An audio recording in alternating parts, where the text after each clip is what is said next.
I've been challenged. It was Mark Twain who said, the two most important days of your life are the day you were born and the day you find out why. And I've been challenged to put that in one painting.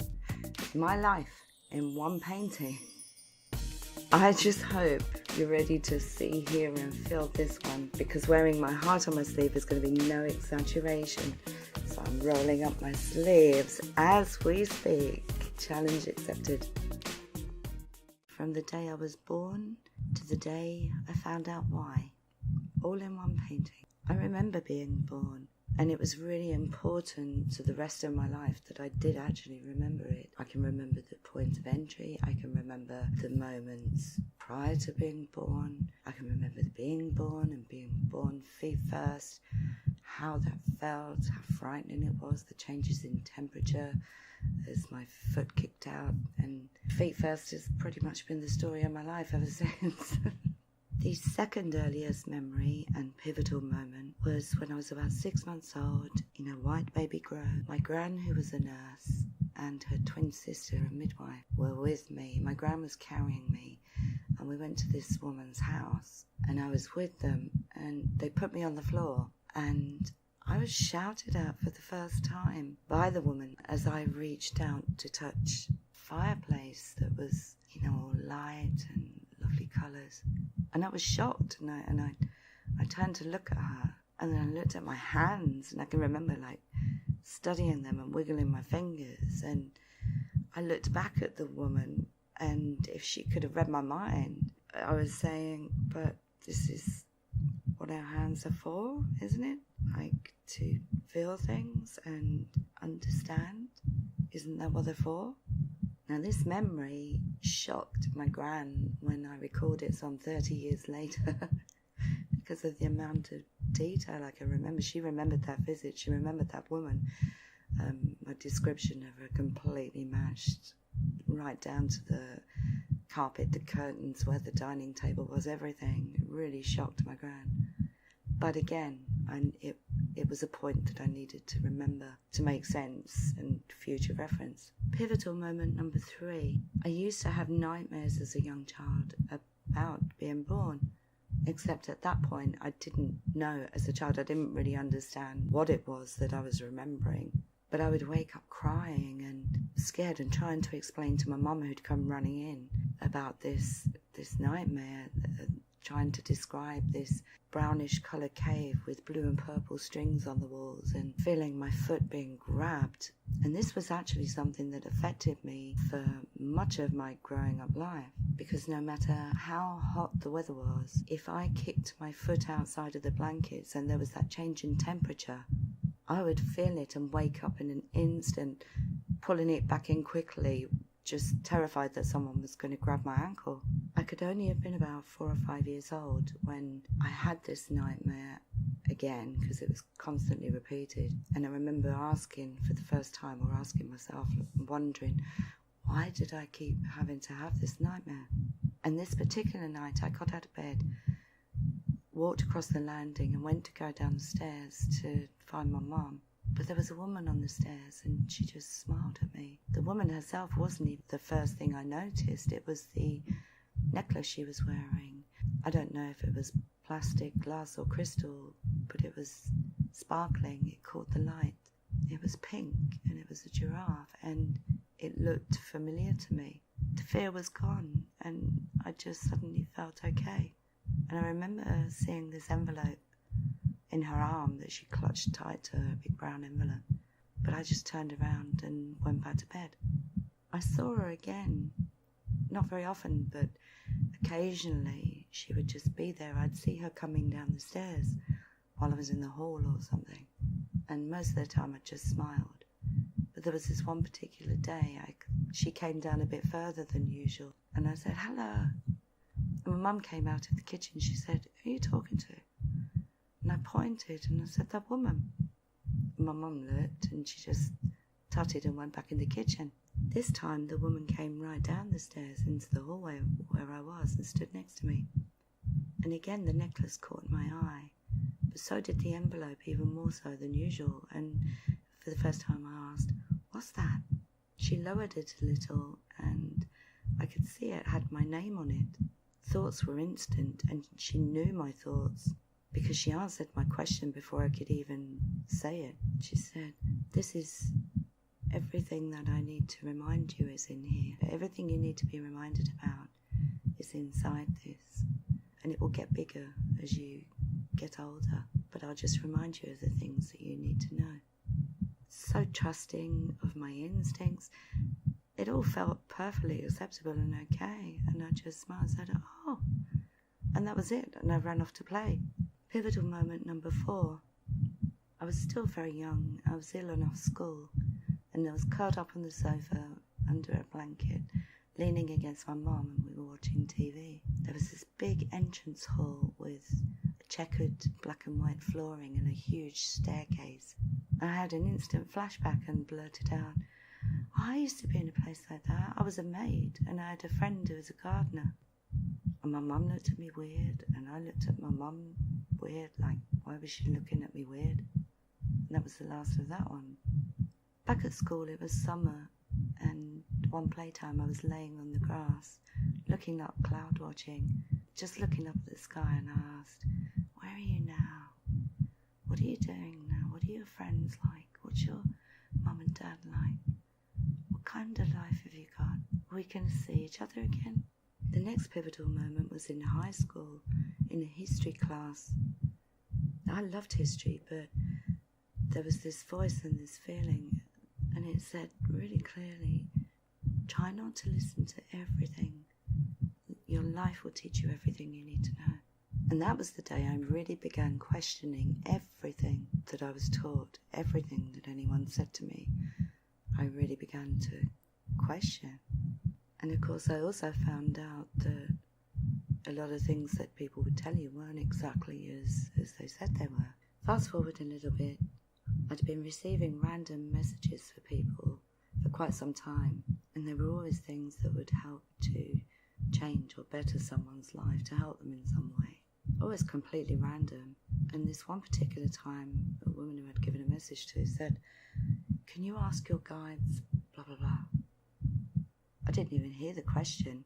I was thinking, guides? What guides? These things just pop into my head. I'd never asked anything before. Like, did I have guides? Is that who that woman was from when I was little? But these messages I was getting weren't things I need to be reminded of. So it really threw me for a loop. I meditated, which was actually for the first time ever. And I asked if I had any guides, could they say hello? And then this guy appeared.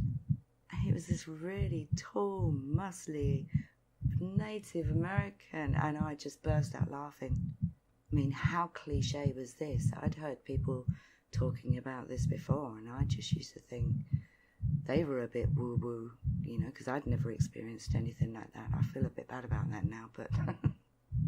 And again, he answered the question before I could even think of it. And he said, "I'm Joe. I'm the one who's with you all the time. I protect you." And again, I had a series of immediate flashbacks of times where I felt protected, but I didn't understand why. I didn't really question it. It was really just times I trusted my instincts. Fast forward to one of the most pivotal, significant moments of all was in 2017. I had never had such a quick succession of mass inner knowings, the same as the things I would feel as a child. Synchronicities were happening at such a rate. The energy that was around me that I'd always been a part of, always been connected to, and has always been a part of my life, just seemed stronger than ever. And the biggest feeling of all was that change is coming. Change is coming. The boy I used to wonder about when I was a kid was coming back in dreams, as clear as day, but all grown up now. And me being shown what he was doing, it was like we met in the dream. His eyes were the same eyes I'd recognise anywhere, and I knew he was going through something similar at the same time. I'm thankful for a very good friend of mine who I was able to share all of this with, and she completely understood all of it, to the point she'd often be able to find words for me where I couldn't find the right words myself. And this one particular day I was talking to her, trying to explain certain things that were happening, and I had this sudden rush. And the only way I can explain it is like something was being downloaded into my head, like seriously downloaded, like we were being upgraded or something. It was the most unusual experience, exciting, so exciting and so raw. I didn't know what was going on, but I could just feel it. And it was all being downloaded so fast. You couldn't catch all this information you were being given.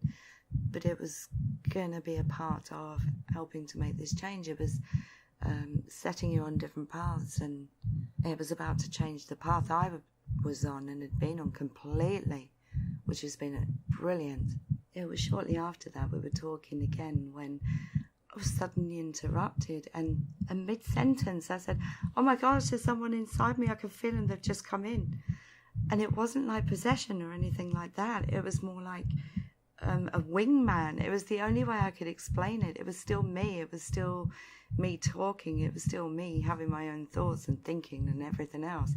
But I could feel them, and it was like I'd been missing something, and they were getting fed up waiting for me to get it. So they were taking over and steering for a while, and it was like I became the passenger in my own body, just watching what was going on. And again, all these ideas and things that, oh my God, I've got to do this. I know what I've got to do now. I've got to do this. I've got to do that. There was just such another rush. And my friend laughed and she said, "You're just connecting with your higher self." And suddenly all the bits that hadn't made sense all came together. It all made sense at last. These weren't all separate people or guides, or it was all one person. It was all one energy, my energy, your energy. As a child, I would never have been able to understand that. So that part, if you like, just presented herself as the woman with the envelope. And I just knew from an early age that because it was explained in such a childlike way, I knew that I could trust her if she showed me anything. So anything I needed to remember would stick. And the same where our life, through all of our lives, we all end up being hurt. We lose a lot of the trust. We lose confidence in ourselves. We torture ourselves about making wrong decisions, and, we're scared we won't make the right ones. And so I could understand why the Native American, who wasn't a Native American, but showed himself that way to me, again, was the same. It's the same woman. It's the same energy. It's the same part of me, higher self, energy that all of us are connected to. It's all one thing.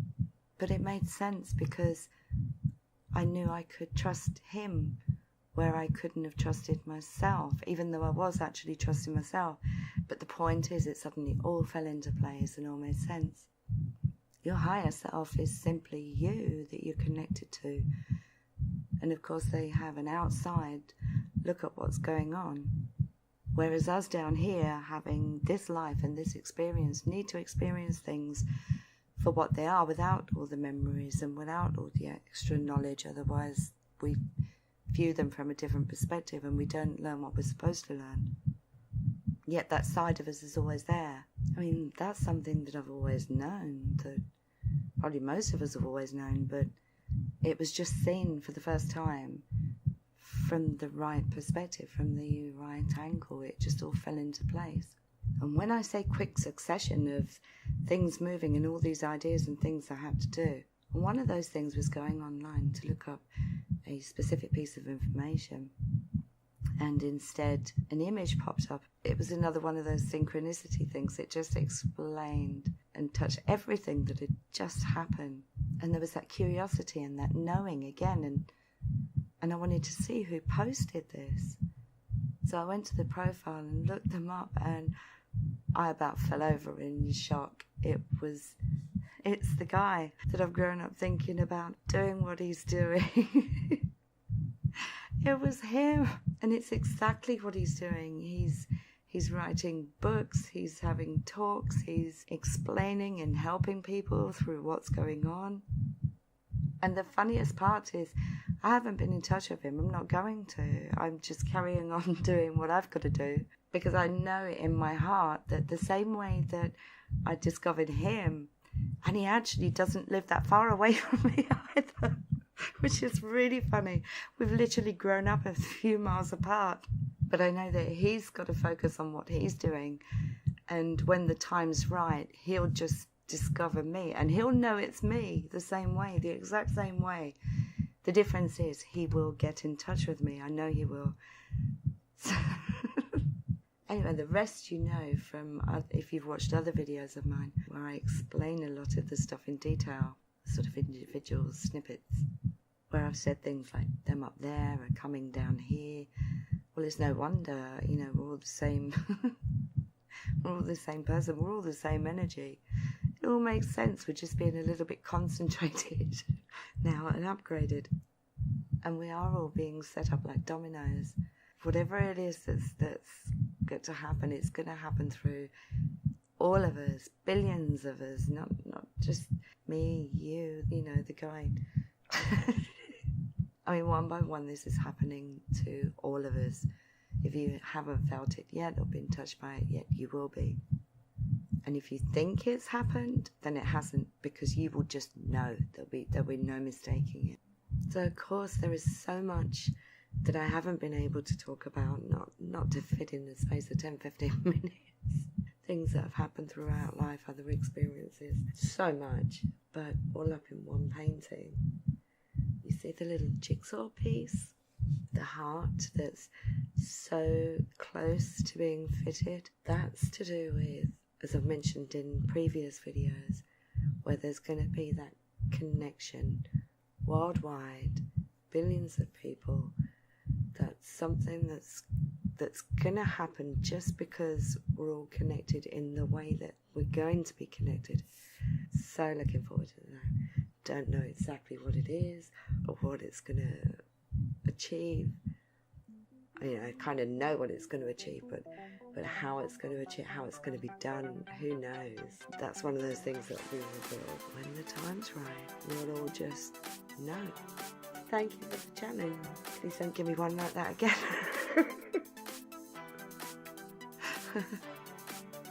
Sweet dreams.